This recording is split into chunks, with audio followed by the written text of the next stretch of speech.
السلام عليكم، ازيكم حبايبي؟ تعالوا النهارده كده هنعمل مع بعض التورتايه الجميله دي، تورتايه المانجا، بما ان احنا في موسم المانجا. ودي كانت بمناسبه حاجات كتير قوي، بمناسبه عيد جوازي وعيد ميلادي وعيد ميلاد جوزي، وكمان ان انا وصلت ل10,000 عقبال ما نوصل ل100,000. وانا هبه السيد. لاول مره تشوفوني متنسوش اللايك والشير والسبسكرايب. يلا بينا.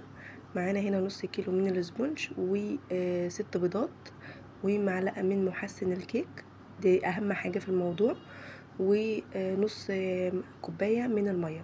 تمام.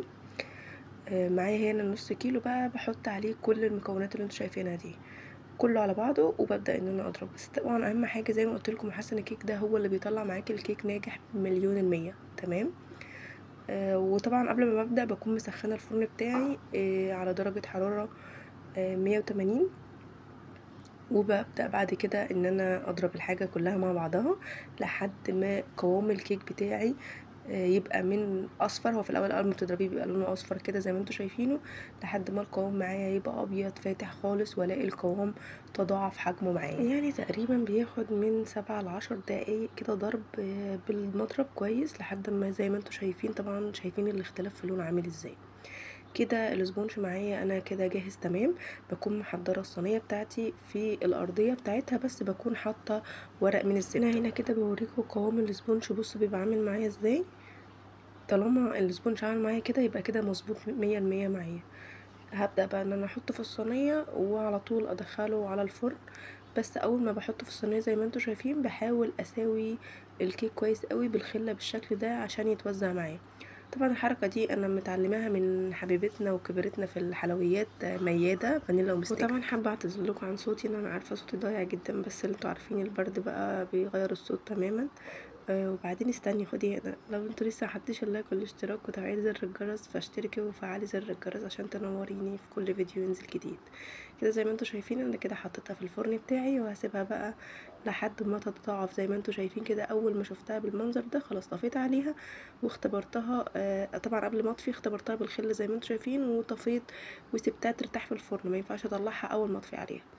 وده كده كان شكلها اول ما خرجتها من الفرن زي ما انتوا شايفين، ده الحجم بتاعها. انا بالنسبه لي الحجم بتاعها كان حلو جدا. لو انتوا حابين الحجم يكون اكتر من كده بتقللوا في حجم الصينيه بقى في التلاجة لتاني يوم. انتي حابه تريحيها شويه وتشتغلي فيها، تمام. هنا بقى معايا الكريم شانتيه بتاعي. ببدا انا معايا هنا ربع كيلو من الكريم شانتيه، وبحط معايا كوبايه زي ما انتوا شايفين ميه ساقعه متلجه، ومعاها 3 أو 4 معالق من السكر حسب الرغبه طبعا. ما بحبش احط الميه مره واحده، بحب ازود الميه شويه بشويه لان كل كريمه بتختلف. انا هنا كنت شغاله بكريم شانتيه المتحده، طبعا انت المتاح عندك اشتغلي بيه، بس صراحه المتحده بتبقى حلوه ككواليتي وكحجم، بيبقى حجمها بيتضاعف جدا وبتبقى جميله. بفضل الف كده في الطبق بتاعي عشان ابقى بضرب الكريم شانتيه من كل الاتجاهات. هنا زي ما انتوا شايفين الكريمه جاهزه معايا كده تمام. هبدأ بقى كده ان انا اقشر القشرة اللي على الكيك من فوق دي بالراحة خالص زي ما انتوا شايفين. بصوا مطلعة حاجات بسيطة جدا. انا كده بقشرها بالسكينة الكبيرة دي لان كده كده كنت هقسم بيها الكيك، بس انتي تقدري تعمليها بالسكين الصغير.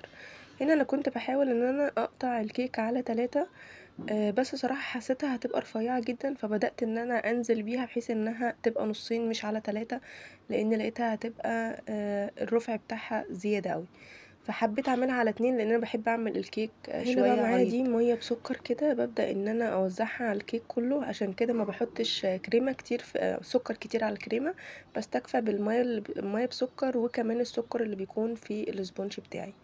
ببدأ كده ان انا اوزع الكريم شانتيه في النص بالسباتولا. طبعا زي ما انت عايزه تفرديه بكيس حلواني وتحطي فيه الكريمه، حابه تفرديه كده. انا حبيت اعملها بالسباتولا بحيث لو محدش عنده اكياس حلواني. وببدأ كده اوزع الكريم شانتيه بتاعي كويس جدا، وبكده هكون حطيت الكريمه بتاعتي خلاص في النص، وهبدا احط الطبقه التانية، وابدا بقى ان انا اشيل الاطراف بتاعه الكيك بتاعي. ما حبيتش ان انا احط مانجا في النص، استكفيت بان انا احط على المانجا على التورته من فوق، لان طبعا زي ما انتم شايفين في اول فيديو ان انا كنت حاطه مانجا كتيره جدا. انا كده بحب ان انا اساوي الاطراف بتاعتها. طبعا انتي لو مش حابه تمام، انا بحس ان كده بيكون افضل كشكل. لما باجي اقطعها بتكون كلها لونها متساوي ابيض، ما بيبقاش فيها اللون البني شويه الغامق. هنا كده بقى هنبدأ ان احنا نحط الكريمة بتاعتنا في كيس الحلواني، عشان نقفل بقى التورتايه من على الوش من فوق، لان كيس الحلواني بصراحة بيكون اسرع واسهل يعني. وهبتدي بقى ان انا اوزع الكريمة كويس جدا على التورتايه بتاعتي من فوق، وابدأ ان انا اوزعها. طبعا لو وصلت لهنا متنسيش تحطي اللايك والشير والسبسكرايب، ونورتوني وشرفتوني. حاولت طبعا ان انا اجرلكوا المقاطع قدر الامكان عشان الفيديو ما يبقاش طويل عليكم. هنا انا بوريكم اهو ان احنا بنوزعها على الجنب كويس جدا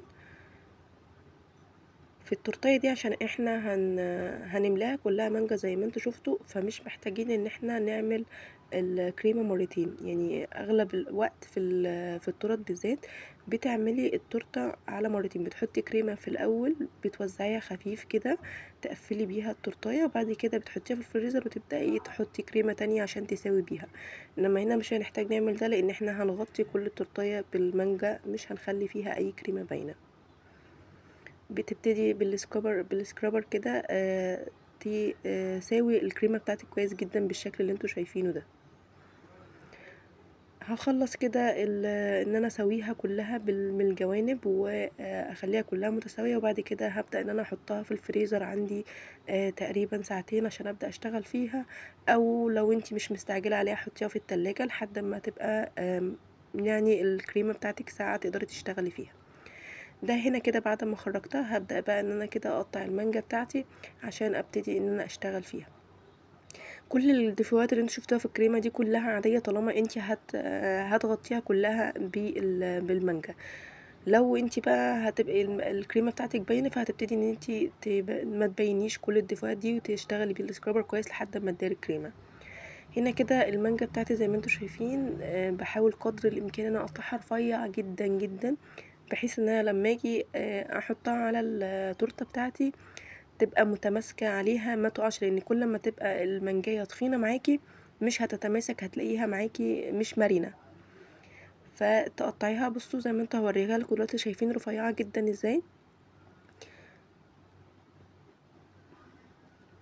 هقطعها كلها بالشكل ده. انا هحتاج في التورتيه بتاعتي اللي انتوا شفتوها دي كلها الثلاث منجات اللي انتوا شايفينهم، بس زودت عليهم منجايه صغيره كمان.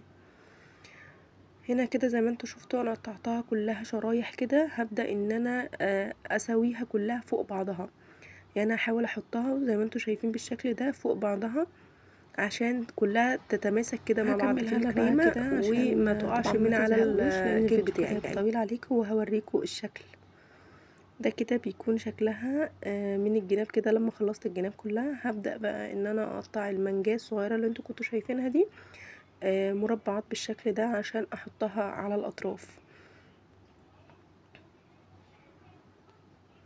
سهله وبسيطه جدا، حتى لو القطع اللي انتوا شايفينه في الجنب ده ما تقلقيش منه، عادي جدا مش هيبان اصلا. بدأت كده ان انا حطيت المانجايه اللي هي المانجايه قسمتها على نصين وحطيتها بالشكل ده. وهبدأ ان انا بقيت شرايح المانجا هحطها بالشكل اللي انتوا شايفيني بعمله ده، عشان كل المانجات اللي مش متساويه تبقى كده شكلها مش باين ويكون شكلها جميل كده. هنا انا كده بنوتي قعدت تقول لي يا ماما سيبيها كده الكريمه باينه شكلها حلو، بس انا قلت لها لا، حابه ان انا اكملها كلها بالمانجا دي. كده مكعبات من المانجا بدأت بقى ان انا احطها في الحته اللي فيها الكريمه اللي ما فيهاش مانجا كلها. كده التورتيه بتاعتي ما فيهاش حته ما فيهاش مانجا. طبعا التورتيه دي لعشاق المانجا، يا خرابي على جمالها. ده هنا كان معايا بقى ملمع اللي هو الفاكهه، ده اللي بيحفظ لي المانجا ما تسودش معايا ولا تغمق. بجيبه وبسيحه على النار، ده في منه سخن وفي منه بارد. انا جايبه منه السخن سيحته على النار مع بق صغير كده من الميه، بسيحها على النار وببدا ان انا املى كل حته في المانجا بيها عشان مفيش مانجا معايا تسود ولا تغمق. ده كده كان شكلها بعد ما خلصتها وحطيتها في التلاجة وطلعتها. ده كان معايا الشكل بتاعي، مش قادره اقول لكم جمالها ولا طعمها، يعني حاجه كده وهم. جربوا بنفسكم وشوفوا. هقطع لكم كده حته اوريكم شكلها من جوه. يعني عشاق المانجا التورتايه دي بتنده لكم. ده كده شكل الكيك بتاعي من جوه، شايفين جماله ابيض ازاي؟ بجد كان طعمها عامل زي النايتي. كيف نكون وصلنا لاخر فيديو؟ يا رب يكون ان شاء الله الوصفه عجبتكم. ما تنسوش طبعا زي ما قلت لكم اللايك والشير والسبسكرايب، وتصلوا على الحبيب المصطفى صلى الله عليه وسلم، وادعوا لي ان شاء الله اوصل ل100,000 قريب. بحبكم كتير.